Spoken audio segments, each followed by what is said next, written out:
الذين لا يعلمون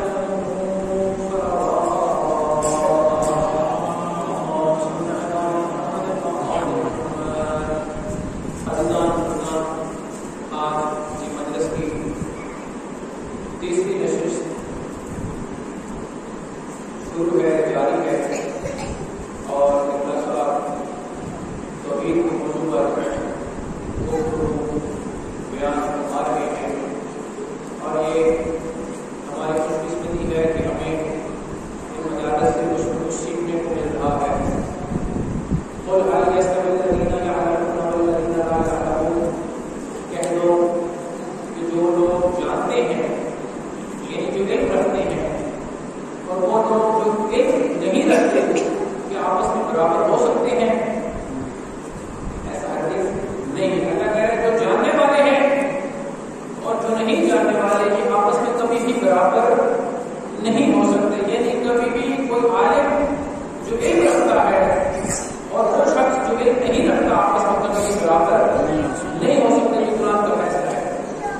ایک موضوع جو بڑا اہم اور بڑا قیمتی ہے، بس اسی موضوع کے اوپر 2-4 منٹ آپ کی ذہن کہ دنیا میں ہر انسان کسی نہ کسی کی پیروی کر رہا ہوتا ہے۔ دنیا میں ہر انسان کسی نہ کسی کو فالو کر رہا ہوتا ہے، اس کی پیروی کر رہا ہوتا ہے، اس کی تقلید کر رہا ہوتا ہے، شاگرد اپنے استاد کی تقلید کر رہا ہوتا ہے۔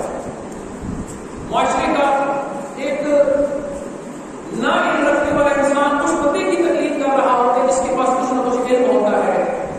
ایک بیمار مریض انسان اپنے آپ کو جب کمزوری یا بیماری محسوس کرتا ہے تو وہ ایک ڈاکٹر کے مشورے پر عمل کرتا ہے، یعنی ڈاکٹر کے مشورے پر عمل کرنے کا مطلب یہ ہے کہ وہ ڈاکٹر کی تقلید کر رہا ہے۔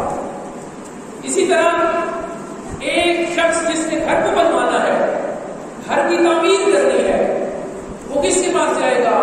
اس کو چاہیے کہ ضروری ہے کہ جب وہ گھر کی تعمیر کرنا چاہے تو وہ کسی ڈاکٹر کے پاس نہیں جائے گا، وہ کسی مستری کے پاس جائے گا، تاکہ مستری جو ہے وہ اپنے کام کا ماہر ہے اور اس کے گھر کو بنانے میں اس کی مدد کر سکتا ہے۔ یہ ایک عام سی ہماری دنیاوی روٹین میں یہ ایک مثال ہے۔ اسی طرح کسی جانور کو اگر بیماری لاحق ہو جاتی ہے تو وہ ہم اس بندے کے پاس جاتے ہیں جو کوئی جانوروں کا ماہر ہوتا ہے۔ اگر آپ نے اپنے بچے کی تعلیم کا مسئلہ حل کرنا ہے تو اس بچے کے تعلیمی نظام کو بہتر کرنا ہے تو اس کے لیے ضروری ہوگا کہ آپ کسی نہ کسی استاد کے پاس جائیں گے۔ یہ ایک ہماری دنیاوی روٹین میں آ جاتا ہے۔ اسی طرح اگر ایک انسان بیمار ہوتا ہے اور اس کا علاج کرنا سنت ہے، بلکہ بعض اوقات اگر اس کے علاج نہ کرنے کی وجہ سے اس کی جان جا رہی ہو تو علاج کرنا واجب ہو جاتا ہے۔ علاج کرنا واجب ہو جاتا ہے، اگر وہ نہیں کر رہا اور اس سے اس کی موت واقع ہو جاتی ہے تو اس کا مطلب یہ ہے کہ اس کا علاج کرانا واجب ہے۔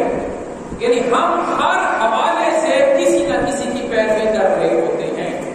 میں ایک حساب سے تو مکمل ہو سکتا ہوں، ہو سکتا ہے تعلیمی نظام میں میرا تھوڑا سا تجربہ ہو، کسی ایک مضمون میں مجھے تھوڑی سی دسترس حاصل ہو، لیکن جب میں بھی بیمار ہوتا ہوں تو میں اپنا علاج خود نہیں کرتا۔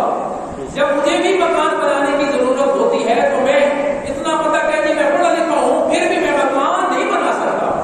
میرا موٹر سائیکل خراب ہو جائے تو میں اپنا موٹر سائیکل بھی ٹھیک نہیں کر سکتا۔ وجہ کیا ہے؟ ہر انسان کسی ایک مخصوص فیلڈ کے اندر تھوڑا سا علم رکھتا ہے، مکمل علم نہیں رکھتا۔ اب اللہ تعالیٰ کہتا ہے ضروری ہے کہ وہ جو انسان نہیں جانتا وہ اس بندے کے پاس جائے جو کچھ نہ کچھ جانتا ہے۔ اس بندے کے جب وہ مشورے پر عمل کرے گا تو اس کے مشورے پر عمل کرنے کا نام ہوگا اس کی پیروی کرنا، اس کی تقلید کرنا، اس کو اپنا رہنما ماننا۔ اب مجھے یہ بتائیے کہ اگر ایک انسان دین کے معاملے میں علم نہیں رکھتا، جس طرح دنیاوی نظام میں ہم علم نہیں رکھتے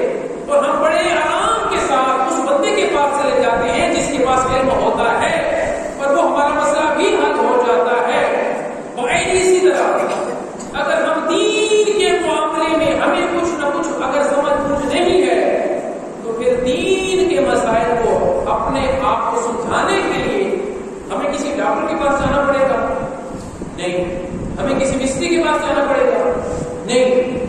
ہمیں کسی انجینئر کے پاس جانا پڑے گا؟ بالکل بھی نہیں. ہاں، کس کے پاس جانا پڑے گا؟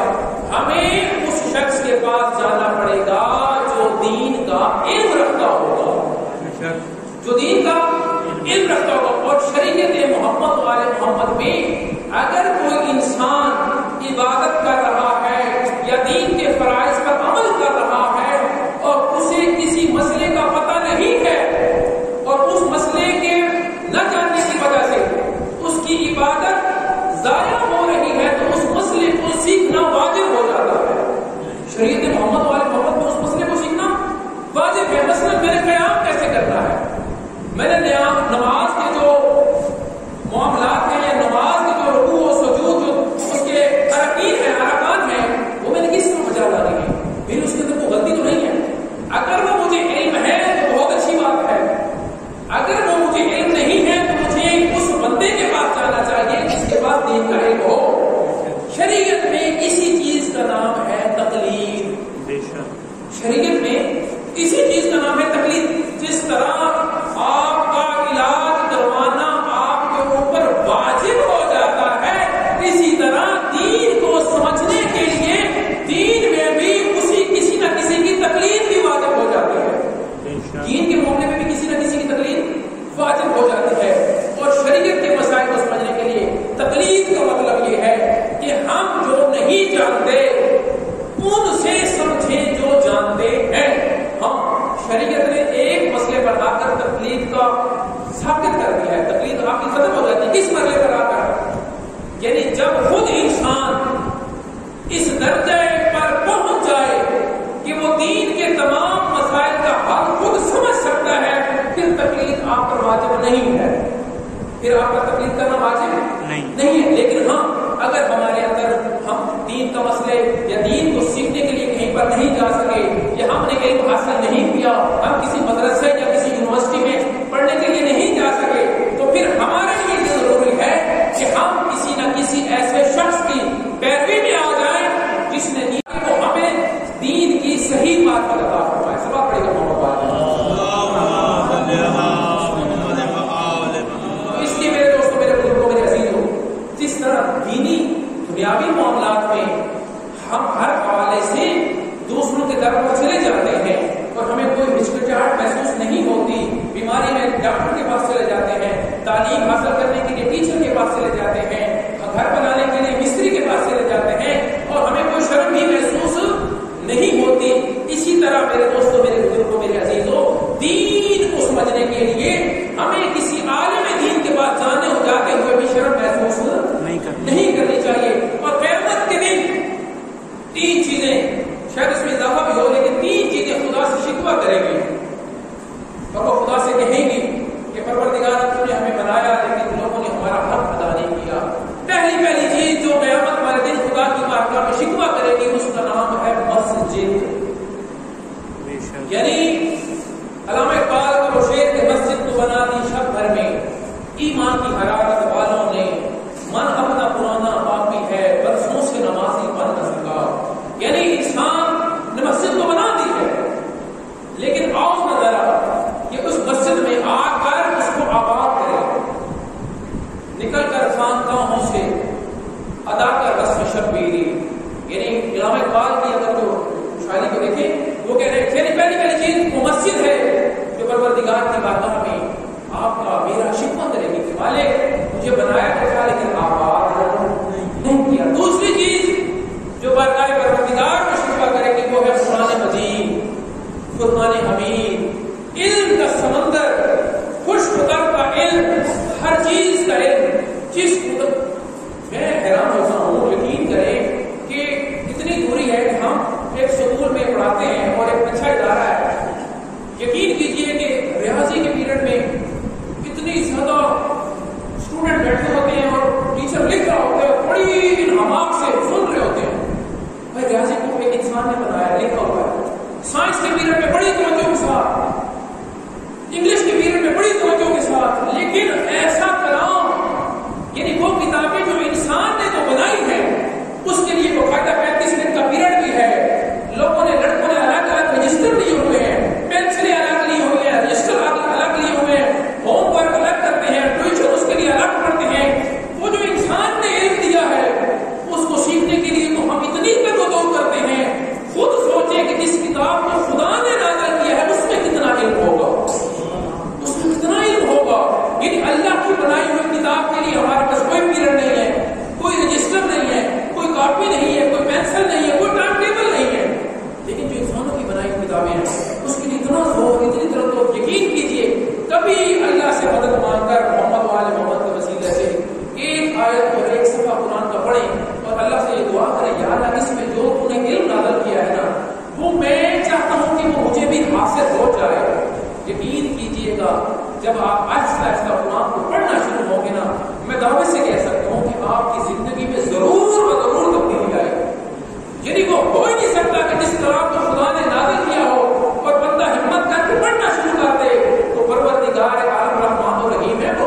کیونکہ ہمارے اسکول میں اسٹوڈنٹ ہر حوالے سے ہر مسلک کے ہوتے ہیں.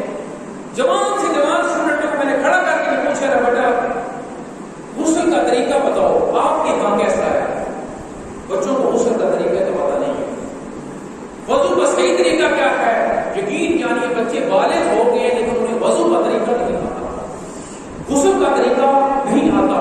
اور سوچئے جو بچہ بالغ ہو جائے دین کے احکام اس پر واجب ہو جاتے ہیں, دین سیکھنا اس پر واجب ہو جاتا ہے, اس کو نجاست اور طہارت کے مسائل سیکھنا اس پر واجب ہو جاتا ہے.